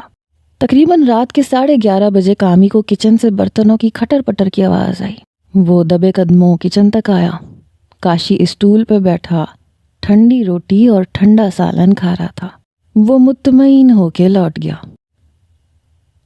کامی اور ساجدہ مارے خوشی کے بے یقین تھے۔ پورا ہفتہ گزر گیا تھا اور اس نے بنا ناک منہ چڑھائے ہر سالن کھا لیا تھا، کسی چیز میں نقص نہیں نکالا تھا۔ انہیں اتنے فوری نتائج کی توقع نہیں تھی۔ اب ساجدہ کو بھی اس مشن میں مزہ آنے لگا۔ امی، کام کرنے والی میرے بیڈ روم کی صفائی کیوں نہیں کرتی؟ ہر شے مٹی سے اٹی پڑی ہے۔ آج چھٹی تھی، وہ ان کے سر پہ کھڑا جھنجلا رہا تھا۔ کام والی سے کمروں کی صفائی نہیں کرواتی میں، تمہاری گھڑیاں، موبائل، گلاسز اور اتنا کچھ پڑا ہوتا ہے وہاں۔ مجھے ان لوگوں پہ اعتبار نہیں ہے۔ اور پھر تم اتنے لاپرواہ ہو، بے دھیانی میں یوں ہی سب کچھ پھینک دیتے ہو۔ کوئی چیز اٹھا کر لے گئی تو پھر کون ذمہ دار ہوگا؟ پھر یہ لوگ مانتے بھی نہیں ہیں، ہمارا ہی نقصان ہوگا۔ انہوں نے نواز کریم کی قمیض پہ بٹن ٹانکتے ہوئے لمبی تقریر جھاڑ دی۔ تو پہلے بھی تو کام والی صفائی کرتی تھی، اس نے ذہن پہ ہلکا سا زور دے کے یاد کیا۔ کب کایا صفائی کرتی تھی؟ ہاں، کبھی کبھی میں سر پہ کھڑے رہ کے کام کروا لیتی تھی، اب مجھ میں تو ہمت نہیں رہی، کہاں ان کی نگرانیاں کرتی پھروں۔ تم خود کر لو اپنے کمرے کی صفائی، کامی بھی اپنے کمرے کی خود ہی کرتا ہے۔ آخر میں کامی کی مثال دے کے بڑے پیار سے کہا۔ جب وہ سخت جھنجھلایا ہوتا تھا تو وہ نرم پڑ جاتی تھی۔ ماں کے لہجے میں اتنا لاڈ پا کے وہ چلا بھی نہیں سکتا تھا، یہ بھی کامی کی ہدایت تھی۔ تن فن کرتا وہ مڑ گیا اور پھر 2.5 گھنٹہ صرف کر کے کمرے کی صفائی مکمل کی۔ اب اسے یہ سب خود ہی کرنا تھا۔ آفس سے آ کے لاؤنج میں بیٹھا ٹی وی دیکھ رہا تھا وہ۔ کامی صبح یونیورسٹی کے بعد جاب پہ چلا جاتا تھا، رات 8 بجے اپنی جاب سے لوٹتا تھا۔ ساجدہ کچن میں مصروف تھی۔ ہائے، درد ہو رہا ہے۔ ساجدہ اس کے ساتھ صوفے پہ آ کے بیٹھتے ہی کنکھیوں سے اسے دیکھ کے دہائی دینے لگی۔ وہ شاید زیادہ ہی محو تھا اس لیے توجہ نہ دی۔ ہائے ربا، اس درد نے مجھے کسی قابل نہیں چھوڑا۔ اب کے دہائی میں کرب بھی نمایاں تھا۔ وہ ٹی وی کی آواز کم کر کے فوراً متوجہ ہوا۔ کہاں درد ہو رہا ہے؟ ارے گھٹنوں میں، ایک قدم بھی نہیں چلا جا رہا۔ یہ تکلیف روز بروز بڑھتی ہی جا رہی ہے۔ سارا دن ہائے ہائے کرتے کاموں میں جتی رہتی ہوں۔ انہوں نے زبردستی چہرے پہ نقاہت طاری کر کے دونوں ہاتھ گھٹنوں پہ دھرتے ہوئے کہا، میں آپ کو رات کو ڈاکٹر کے پاس چیک اپ کے لیے لے کے جاؤں گا۔ وہ فکر مندی سے بولا، نہیں بیٹا، یہ درد ڈاکٹروں کی دوائیوں سے نہیں جانے والا۔ تمہارے ابو ایک حکیم سے تیل بنوا کے لائے ہیں، اس کی مالش کروں گی۔ انہوں نے جلدی سے بہانہ گھڑا، مبادا وہ ابھی نہ اٹھ کھڑا ہو۔ چلیں جیسے آپ کی مرضی۔ اس نے بھی زیادہ زور نہیں دیا۔ ساجدہ بیگم نے دل ہی دل میں شکر ادا کیا۔ جا کاشی اٹھ قیمہ بھون دے، تھوڑا ہی پانی تھا، کہیں جل نہ جائے، مجھ سے تو کھڑا نہیں ہوا جا رہا۔ یہ اصل بات تھی جس کے لیے وہ ڈرامہ کر رہی تھی۔ وہ بھونچ کا رہ گیا۔ کبھی وہ اپنی مرضی سے کایا اور ماں کے ساتھ کچن میں گھسا کرتا تھا، مگر اب اس بات کو تو بہت عرصہ ہو چکا تھا۔ جی، ریموٹ رکھ کے اسے چاروں ناچار اٹھنا ہی پڑا۔ ماں کی تکلیف دیکھ کے انہیں انکار کرنا اچھا نہیں لگ رہا تھا۔ دوسرے چولہے پہ اپنے اور میرے لیے چائے بھی بنا لے، کام پہ کام۔ وہ سر ہلاتا ہوا کچن میں چلا گیا۔ ہانڈی سے آرام سے ڈھکن اٹھایا تھا، مگر اندر بھاپ بھری ہوئی تھی جو اس کے منہ اور ہاتھ پہ پڑی۔ ساتھ ہی ڈھکن چھوٹ کے سیدھا نیچے اس کے پاؤں پہ گرا۔ ہاتھ، منہ اور اب ڈھکن لگنے سے پاؤں بھی جل گیا تھا۔ وہ تڑپ کے رہ گیا۔ کیا توڑ دیا؟ وہ بے خیالی میں بھاگ کے جانے لگی تھی، لیکن پھر وہیں سے ہانک لگائی۔ ٹوٹا نہیں ہے، میں جل گیا ہوں۔ اس کا انداز بھی جلا ہوا تھا۔ آج کایا ہوتی تو تمہیں یہ سب نہ کرنا پڑتا۔ یہ تانا دینا وہ اسے نہیں بھولتی تھی۔ ہاں کایا، وہ سر جھٹک کے ڈوئی ہانڈی میں گھمانے لگا۔ چائے نے ابل کے سارا چولہا گندا کر دیا تھا۔ ہانڈی بھونتے گرم گھی کے کتنے چھینٹے اس کے بازو اور منہ پہ پڑے، وہ اوئی کر کے رہ جاتا۔ چائے بھی بد مزہ تھی، مگر پھر بھی ساجدہ بیگم نے تعریف کر دی، مکھن بھی تو لگانا تھا۔ چائے پی کے وہ کوئی اچھی سی مووی ڈھونڈنے لگا۔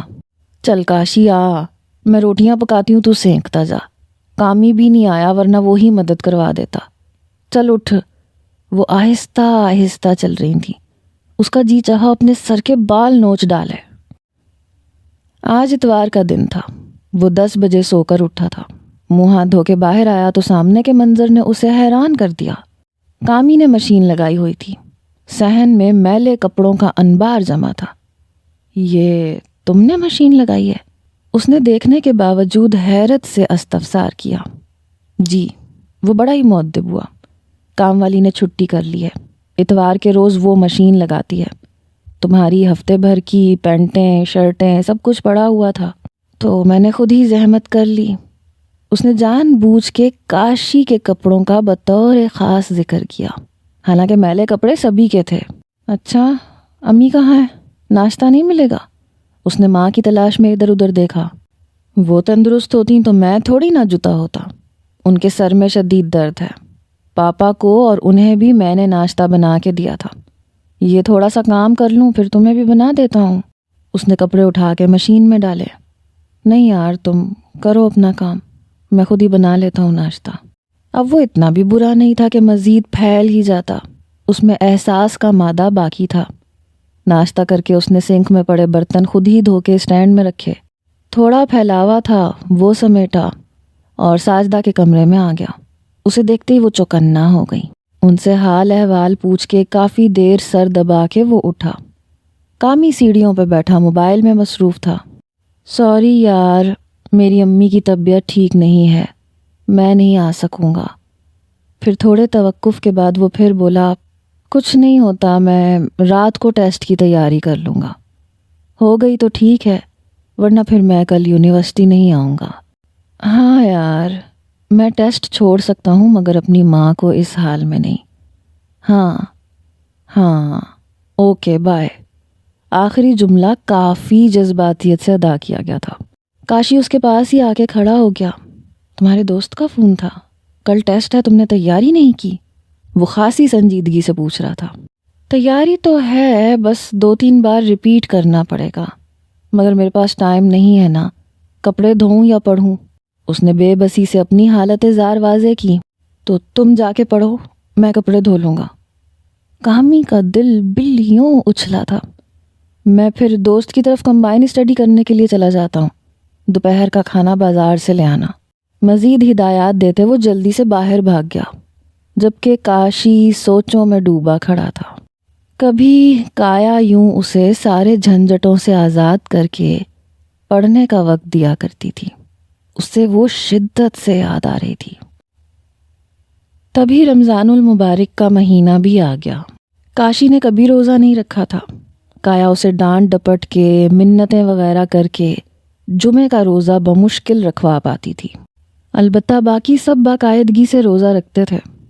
کاشی اور کامی عشاء کی نماز پڑھنے گئے تھے۔ نماز ادا کر کے کامی تراویح پڑھنے لگا، جبکہ وہ گھر لوٹ آیا۔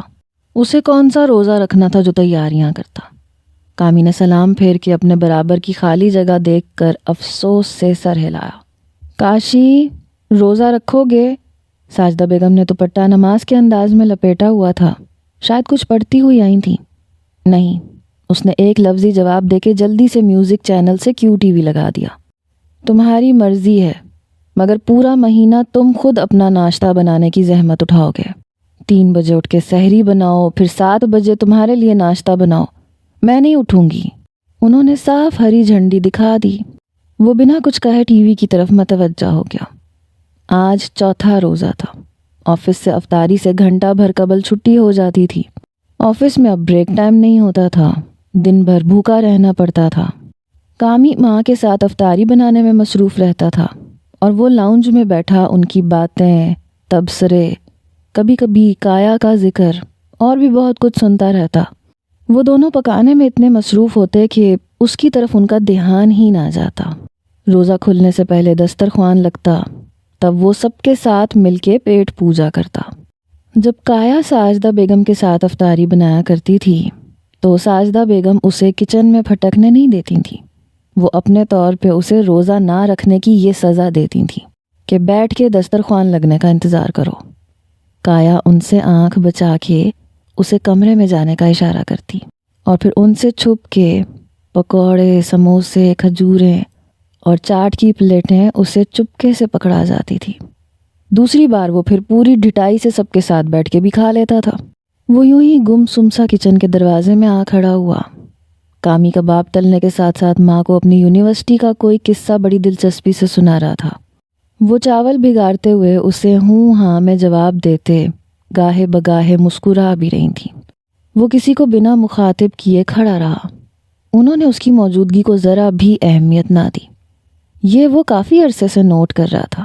باپ سے بھی اس کا سامنا شاذ و نادر ہی ہوتا تھا۔ کایا کے جانے کے بعد سے لے کے آج تک نواز کریم نے ایک بار بھی اسے مخاطب نہیں کیا تھا۔ ساجدہ بیگم نے یوں ہی ذرا کی ذرا اسے دیکھا جو شیلف پہ کسی نادیدہ چیز کو گھور رہا تھا۔ جانے ان کے جی میں کیا سمائی۔ اسٹینڈ میں سے پلیٹ اٹھا کے اس میں 2 سموسے، پکوڑے اور کباب رکھ دیے۔ چھوٹے سے پیالے میں دہی بڑے اور چٹنی نکال کے سب کچھ ٹرے میں رکھا اور اس کی طرف بڑھا دیا۔ یہ لو۔ وہ ایک دم چونکا۔ یہ انداز، یہ حرکت اسے بری طرح کسی کی یاد دلا گئی۔ اب وہ اکثر ہی اسے یاد آنے لگی تھی۔ نہیں، اس کے چہرے پہ سایہ سا لہرایا، آواز بھی بوجھل سی ہو گئی۔ وہ فوراً سے بیشتر پلٹ گیا۔ ساجدہ زیر لب مسکرا رہی تھیں کیونکہ انہوں نے یہ حرکت اسے بطور خاص کسی کی یاد دلانے کے لیے ہی کی تھی۔ نواز کریم دکان پہ جانے کے لیے نکلنے ہی والے تھے کہ انہیں کچن میں ہلکے شور کی آواز سنائی تھی۔ سارے گھر میں خاموشی تھی۔ وہ سمجھے شاید بلی وغیرہ نہ ہو۔ یہی سوچ کے وہ کچن میں آئے۔ کاشی نک سک سے تیار، آفس بیگ اسٹول پہ دھرے، پلیٹ میں سیب کاٹ رہا تھا۔ دودھ کا ٹھنڈا گلاس بھرا پڑا تھا۔ تم روزہ کیوں نہیں رکھتے؟ وہ ایک دم اس آواز پہ پلٹا۔ میں وہ ہکلا کے رہ گیا۔ باپ کا سامنا کرنے سے وہ کتراتا تھا۔ کیا میں تم واقعی بے وقوف ہو یا ہم سب کو بناتے ہو؟ گدھے جتنے ہو گئے ہو، مذہب کی تمہیں شدھ بدھ نہیں ہے۔ تم جیسوں کی بھرتی دوزخ میں ہوتی ہے، جنہیں نہ منہ زور خواہشات پہ بند باندھنا آتا ہے اور نہ زبان پہ قابو ہوتا ہے۔ دوزخ کے نام پہ اس نے جھرجھری سی لی۔ ماں باپ کی عزت کا خیال، نہ رشتوں کی پاسداری کا۔ اور ہاں، میری بھانجی کے بارے میں بھی کوئی فیصلہ کر دو۔ میں اس کے گلے میں تم جیسے احسان فراموش کا طوق مزید نہیں لٹکانا چاہتا۔ میری نیک سیرت بیٹی کو تم سے 1,00,000 درجے بہتر قدردان مل جائے گا۔ ہاں، نواز کریم کا لہجہ اٹل اور سخت تھا۔ اس کے دل پہ گھونسا سا پڑا۔ اس نے کب اتنا آگے کا سوچا تھا؟ کایا سے خود ساختہ ناراضگی ضرور تھی، مگر اسے ہمیشہ کے لیے اپنی زندگی سے نکال دینا۔ وہ پلیٹ اور دودھ کا گلاس یوں ہی فریج میں رکھ کے واپس نکل آیا۔ اگلے روز وہ 3:30 بجے کا الارم لگا کے سو گیا۔ نہ صرف اٹھ کے سحری کھائی بلکہ فجر کی نماز پڑھنے بھی گیا، جو وہ اکثر گول کر جاتا تھا۔ کامی اور ساجدہ کی حیرانی بجا تھی کیونکہ آج جمعہ نہیں تھا، البتہ نواز کریم مطمئن تھے۔ وہ کامی اور ساجدہ کی سازشوں سے بے خبر نہیں تھے۔ انہوں نے بھی موقع ملتے حسب توفیق اپنا حصہ ڈال دیا۔ پھر اس نے نہ صرف خاموشی سے سارے روزے رکھے بلکہ نمازیں بھی پڑھیں، اور اب کامی کی جگہ وہ افطاری میں ماں کی مدد کیا کرتا تھا۔ اپنے سارے کام بھی خود بخود انجام دے لیتا تھا۔ آج 28واں روزہ تھا۔ اتوار کے باعث وہ گھر پہ ہی تھا۔ اس نے سوچا ہو سکتا ہے کل چاند رات ہو جائے، سو کمرے کی تفصیلی صفائی کر لینی چاہیے۔ اس نے الماری میں سے سارے کپڑے نکال کے بیڈ پہ ڈھیر کر دیے۔ آدھا گھنٹہ لگا کے انہیں طے کیا، انہیں ان کی جگہ پہ واپس رکھا۔ کئی خانوں میں اس نے یوں ہی چیزیں گھسا رکھی تھیں، وہ سب باہر نکال کے اس نے الماری کا اندرونی بند دروازہ کھولا۔ آگے ہی 2 کیس پڑے تھے۔ ایک کیس میں سونے کی 4 چوڑیاں تھیں جو اس نے منہ دکھائی میں کایا کو پہنائی تھیں، اور دوسرے میں سونے کا سیٹ تھا جو نواز کریم نے اس کے لیے اپنی کمائی سے خریدا تھا۔ وہ دونوں کیس نکال کے بیڈ پہ آ بیٹھا، چوڑیوں پہ انگلیاں پھیرتے ہوئے اسے بے اختیار پہلی رات یاد آنے لگی۔ اس کے ہونٹوں پہ مسکراہٹ رینگ گئی۔ چوڑیاں رکھ کے اس نے دوسرا ڈبہ کھولا اور حیران رہ گیا، کیونکہ وہاں سونے کا سیٹ نہیں تھا، ڈبہ خالی تھا۔ امی امی، وہ ماں کو آوازیں دیتا باہر آیا۔ کامی نیچے قالین پہ کتابیں پھیلائے کچھ لکھ رہا تھا۔ ساجدہ شربت پکڑے اس کی تیز پکار پہ دوڑی آئیں۔ کیا طوفان آ گیا جو اس طرح چلا رہے ہو؟ امی یہ ڈبہ خالی ہے۔ اس نے ڈبہ ان کے سامنے کیا۔ ہاں تو یہ تو مجھے بھی نظر آ رہا ہے۔ انہوں نے ناسمجھی سے دیکھا۔ اس میں کایا کا سونے کا سیٹ تھا، وہ کہاں گیا؟ کیا وہ ساتھ لے کے گئی ہے؟ اس نے ایک ہی سانس میں بتا کے پوچھ بھی لیا۔ کامی اپنا قلم رکھ کے اٹھ کھڑا ہوا۔ ہائے ہائے، یہ کیا کہہ رہا ہے کاشی تو؟ انہوں نے خالی کیس اس سے جھپٹ لیا۔ اس نے میرے اور کامی کے سامنے بیگ میں صرف کپڑے رکھے تھے۔ ہم اسے مسلسل منع کر رہے تھے، پھر اس نے چابیاں مجھے پکڑا دیں۔ خدا گواہ ہے وہ تو صرف کپڑے لے کے گئی تھی۔ اور زیور؟ انہوں نے حواس باختہ ہو کے جملہ ادھورا چھوڑ دیا۔ زیور کی گمشدگی نے انہیں ہراساں کر دیا تھا۔ پھر بھی آپ ایک بار اسے فون کر کے پوچھیں۔ وہ جیب سے موبائل نکال کے نمبر ڈائل کرنے لگا۔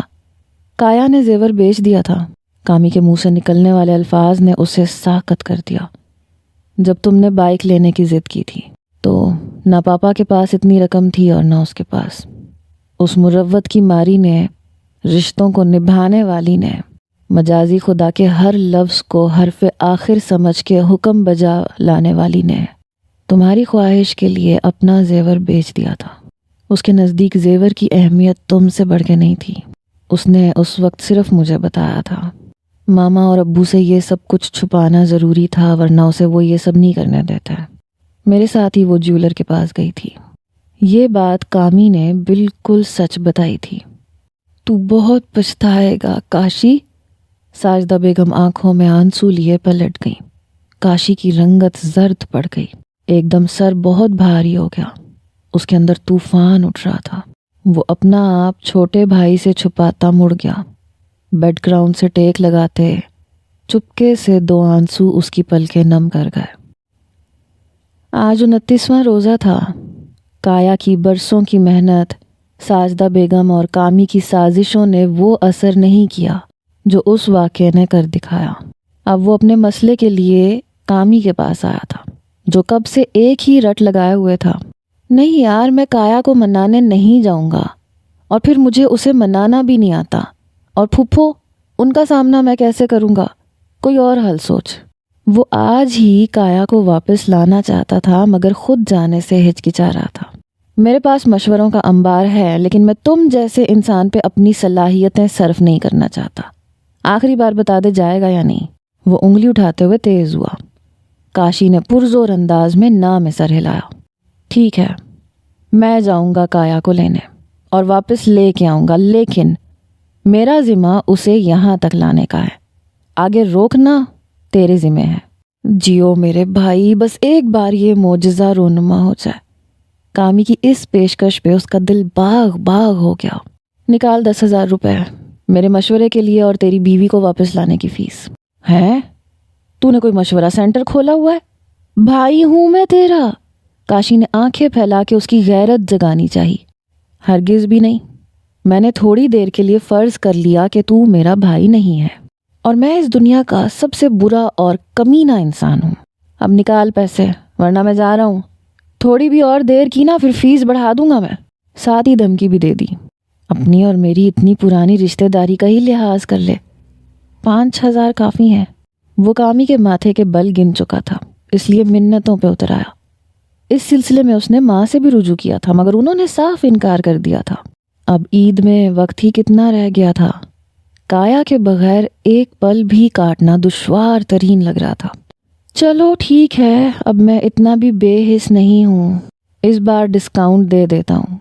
اگلی بار تو کایا کو نکالے گا تو میں تجھ سے 9,500 وصول کروں گا۔ اب خوش؟ وہ اسے کوئی رعایت دینے کو تیار نہیں تھا۔ اگر تیری کمینگی یوں ہی سدا بہار رہی تو میں اس دنیا میں کیا، اگلے جہان میں بھی اسے خود سے دور نہیں کروں گا۔ کاشی نے دانت کچکچاتے ہوئے والٹ نکال لیا۔ کایا پہ شادی مرگ کی کیفیت طاری ہو گئی تھی۔ کامی نے اسے ہمیشہ اپنے ہر منصوبے سے باخبر رکھا تھا۔ کاشی کی خاموشی، بدلتی شخصیت، وہ اسے ہر رپورٹ پہنچاتا رہا تھا۔ کایا واقعی سمجھدار تھی۔ اس نے یہ ایشو نہیں کھڑا کیا تھا کہ وہ خود اسے لینے آئے۔ مگر کامی، اس طرح تو میں کم پڑ رہی ہوں۔ اس نے نکالا، میں آ گئی، اب وہ بلا رہا ہے، میں جا رہی ہوں۔ ہمارے ماسٹر پلان کا اینڈ کچھ اچھا نہیں ہو رہا۔ وہ پھر سے منہ پھلا کے بیٹھ گئی۔ You are right. ہاں، آئیڈیا۔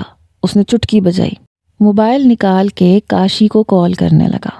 ہاں یار، غضب ہو گیا یار۔ کایا پہلے آنے کو تیار بیٹھی تھی لیکن رہنے کے لیے نہیں آ رہی۔ اس کے کچھ قیمتی کپڑے پڑے ہیں گھر پہ، تو وہ عید کے لیے وہ کپڑے لینے آ رہی ہے۔ میں نے اسے تمہاری خواہش بتائی ہے لیکن وہ سن ہی نہیں رہی۔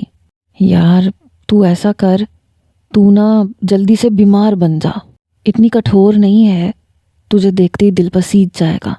ہاں جلدی کر، میں اسے لے کے آ رہا ہوں۔ کاشی کے ہاتھ پیر اچھی طرح پھلا کے اس نے فون بند کر دیا۔ وہ ہچکچاتے ہوئے اندر داخل ہوئی۔ اس کے کپڑوں کا بیگ کامی نے ڈرائنگ روم میں چھپا دیا۔ ساجدہ بیگم سے وہ چپکے سے کمرے میں جا کے مل آئی تھی۔ کمرے میں 0 پاور کا بلب جل رہا تھا۔ اس نے ٹیوب لائٹ روشن کی۔ مریض نے آنکھوں سے بازو ہٹا کے بیوی کو دیکھا۔ دونوں کے دل ایک ہی تال پہ دھڑک اٹھے۔ دونوں نے فوراً نظریں چرا لیں۔ وجود میں ایک بے قراری سی دوڑ گئی۔ اس نے الماری کے نیچے سے اٹیچی کیس نکالا، بیڈ پہ دھرا، اسے کھول کے کپڑے پھیلانے لگی۔ سماعتیں کسی کی آواز کی شدت سے منتظر تھیں۔ اسے کپڑے اکٹھا کرتے دیکھ کے کاشی گھبرا گیا۔ اسے اور کچھ نہیں سوجا تو کھانسنا شروع کر دیا۔ ایک بار تھوڑا سا، پھر دوسری بار، پھر تیسری بار اس کی کھانسی کا دورانیہ اتنا بڑھ گیا کہ کایا کپڑے چھوڑ چھاڑ کے اس کے پاس بھاگی۔ ویسے وہ اس کی چالاکی سمجھ رہی تھی۔ کیا ہوا کاشی، تم ٹھیک تو ہو؟ زبردستی کھانس کھانس کے اس نے اپنا برا حال کر لیا تھا۔ اب بجائے خوش ہونے کے ہانپ رہا تھا۔ مجھے رات سے 105 بخار ہے، مگر کسی نے مروتاً بھی جھانک کے حال نہیں پوچھا۔ چہرے پہ انتہائی بے چارگی طاری کر لی، ساتھ ہی غیر ارادی طور پہ دونوں بازو کمر کے نیچے چھپا لیے۔ تو تم خود ڈاکٹر کے پاس چلے جاتے، وہ بھی مصنوعی پریشانی سے بولی۔ روزے دار بندہ ہوں، 5 روزے چھوڑ کے میں نے باقی سارے رکھے ہیں۔ اپنی تعریف کا موقع ہاتھ سے کیوں جانے دیتا؟ روب جمانا بھی تو ضروری تھا۔ اچھا چلو، میں تمہیں ڈاکٹر کے پاس لے چلتی ہوں، کم از کم دوا تو لے آئیں۔ چلو اٹھو، پھر مجھے گھر بھی جانا ہے۔ اس نے عجلت دکھائی۔ کون سے گھر؟ یہ سنتے ہی وہ چست ہوا۔ اپنے گھر، وہ جی کڑا کر کے بولی۔ تمہارا گھر صرف یہ ہے جس میں رہتا ہوں، اور کوئی بھی نہیں ہے۔ وہ یک ٹک اسے دیکھتی رہ گئی۔ وہ واقعی کتنا بدل گیا تھا۔ وہ اٹھ کے بیٹھ گیا، کایا کا ہاتھ پکڑا اور اسے بھی اپنے قریب بٹھا لیا۔ Kaya, I am sorry, I am really sorry. کافی توقف کے بعد وہ بولا، میں تمہیں اور تمہاری محبتوں کو فار گرانٹڈ لیتا رہا۔ میری سوچیں صرف میری ذات تک محدود تھیں۔ میں تم سے کچھ بھی نہیں کہوں گا، اپنی ساری زیادتیوں کے لیے کوئی دلیل اور نہ ہی کوئی بھونڈی سی وضاحت دوں گا، کیونکہ تم جانتی ہو میں کتنا اسٹوپڈ ہوں۔ تھینکس بہت چھوٹا سا لفظ ہے، لیکن پھر بھی میں تمہارا اس قدر عادی ہو چکا ہوں کہ مجھ سے کوئی کام، کوئی فیصلہ تمہارے بغیر نہیں لیا جاتا۔ مجھے اپنی زندگی کے ہر موڑ پہ تمہاری ضرورت ہے۔ میں تمہارے بغیر کچھ بھی نہیں ہوں۔ وہ اس کے ہاتھ تھامے، آنکھوں میں محبت کے دیپ جلائے اسے تک رہا تھا۔ میں بھٹک جاؤں گا، میں نہیں جی پاؤں گا تمہارے بغیر۔ میں بہت برا ہوں کایا، بہت برا۔ ایک دم چہرے پہ ڈھیروں ندامت چھا گئی۔ وہ دنگ رہ گئی۔ اس قدر واضح اعتراف۔ آئی نو تم بہت برے ہو، مگر جیسے بھی ہو میرے ہو۔ اس نے چونک کے سر اٹھایا تو وہ دھیرے سے مسکرا رہی تھی۔ تم سیریسلی بہت اسٹوپڈ ہو کاشی۔ تم نے سوچا بھی کیسے کہ میں تمہیں چھوڑ کے چلی جاؤں گی؟ اتنا عرصہ تمہارے بغیر کیسے کاٹا ہے یہ میں جانتی ہوں۔ اور پھر تم جتنی محبت کون کرے گا مجھ سے؟ پہلے غلطیاں کرتے ہو، پھر تسلیم کر کے معافی بھی مانگ لیتے ہو، مجھے یاد کر کے غمگین ہوتے ہو، روزے تک رکھ لیتے ہو، مجھے واپس لانے کے لیے کامی کی منتیں بھی کرتے ہو، اور تو اور خود کو 105 بخار بھی چڑھا لیتے ہو۔ چہرے پہ گہری سنجیدگی مگر آنکھوں میں شرارت لیے وہ کہہ رہی تھی۔ وہ ہمنکوں کی طرح منہ کھولے سن رہا تھا۔ آئی لو یو کایا۔ وہ خفیف سا ہو کے مسکرایا۔ آئی لو یو ٹو۔ اس کا محبت کا اظہار بیچ میں ہی رہ گیا کیونکہ کامی دھاڑ سے دروازہ کھول کے اتنے رومانٹک ماحول کا ڈراپ سین کر چکا تھا۔ تم باہر نہیں آ رہی کایا، کب سے ویٹ کر رہا ہوں۔ پھپھو نے کہا تھا کہ جلدی چھوڑ جانا، اور ہاں کاشی کایا کہہ رہی تھی کہ یہ بائک واپس لے جائے گی کیونکہ یہ اس نے تمہیں لے کے دی تھی۔ اب تم سے تو کوئی صلہ نہیں مل رہا تو چلو بائک ہی مل جائے۔ اور کایا آئی تھنک کمپیوٹر بھی لے کے جاؤ گی تم ساتھ، یہ بھی تو تمہارے پیسوں کا آیا تھا۔ وہ ان دونوں کو موقع دیے بغیر اپنی ہاں کے جا رہا تھا۔ ذلیل، خبیث، فسادی، ہمیں ملانے کے بجائے الگ کر رہا ہے۔ تو نے کایا کو یہاں تک لانے کے مجھ سے 10,000 بٹورے تھے، اب پھر سے نیا جھگڑا ڈلوا رہا ہے۔ کاشی جست لگا کے اس کے پیچھے لپکا۔ وہ بھی کہاں قابو آنے والا تھا۔ بہت عرصے کے بعد اس گھر کے در و دیوار ان دونوں کی اس طرح کی چیخو پکار سے گونج رہے تھے۔ ساجدہ بیگم مطمئن سی مسکراتی ہوئی باہر آئی تھی۔ ہائے کاشی، اس نے 10,000 مجھ سے بھی اینٹھے ہیں۔ کایا نے بھی بر وقت دہائی دی۔ ہاں، اس نے دانت کچکچائے۔ کامی کو بس اتنی سی مہلت چاہیے تھی، وہ لمبی چھلانگیں لگاتا سیڑھیاں چڑھ گیا۔ کایا پیٹ پہ ہاتھ رکھ کے ہنسے جا رہی تھی، ساجدہ بھی ہنس رہی تھی۔ اوپر چھت سے ان کے چیخنے چلانے کی آوازیں آ رہی تھیں۔ زندگی اپنی پوری خوبصورتی اور مسکراہٹوں سمیت پھر سے اس گھر میں لوٹ آئی تھی۔